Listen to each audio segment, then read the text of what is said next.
Concert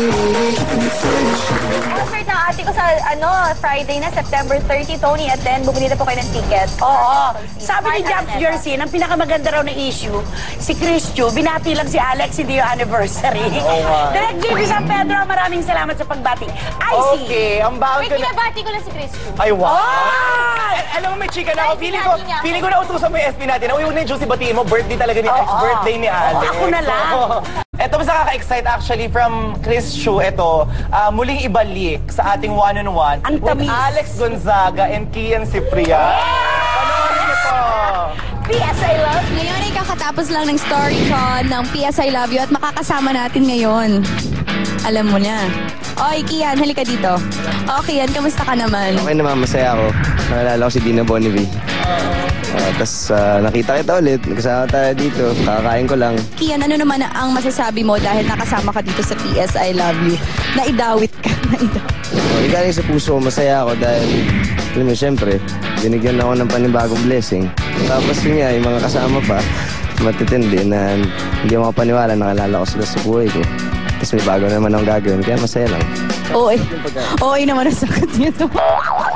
Okay, so ang ating namang next question do. Ano ba ang PS para sa'yo? Pogi siya. Grabe ang corny. Ano ba yung ini-expect mo dito sa proyekto na ito na tingin mo, nakabuti ba na nandito ka o hindi? Walang hassle, masaya lang.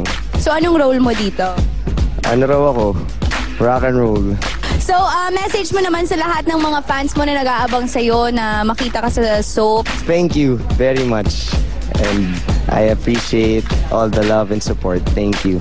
Mga kapatid, abangan niyo po ang aming proyekto na paghihirapan namin kasama si Miss Dina Bonnevie, si Mr. Gabby Concepcion, si AJ Mulak. Sila marami, napakarami namin dito.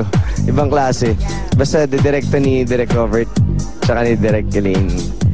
Ang P.S. I Love You. Postscript. P.S. Postscript. Okay. P.S. I Love You. So magkita-kita po tayo. Salamat. Ako may isang... Muling ibalik. May nararamdaman ka ba, Ano ba anak? to? Hindi, gusto ko lang sabihin, Chris, wala lang yun. May isang comment lang ako. May sinabi si Kian, kamukha mo si Dina Bonnevie. Sinabi niya yun. Sabi niya, natuwa siya, nakita niya si Dina Bonnevie at natuwa siya na nakita niya si Alex. So, ibig sabihin, Pero magkamukha ang kayo tanong ni ng Dina. bayan, may naramdaman ka raw ba nung muli kayo magkaharap ni Kian Cipriano? Takot. Ata, diretsuhan. Masaya ako, masaya. Chris or Kian? Nilalagay mo naman siya sa isang lugar. Lagay sa isang Mata ng bagyo. Bangi na pwede ako. Isa pang katanungan, curious lang po ako, ano po bang kwintas ni Tolites? Mga paanang manok? Adidas. Okay, mula kay Japs. Mga silid daw. Oo. Mabigat siya. Okay.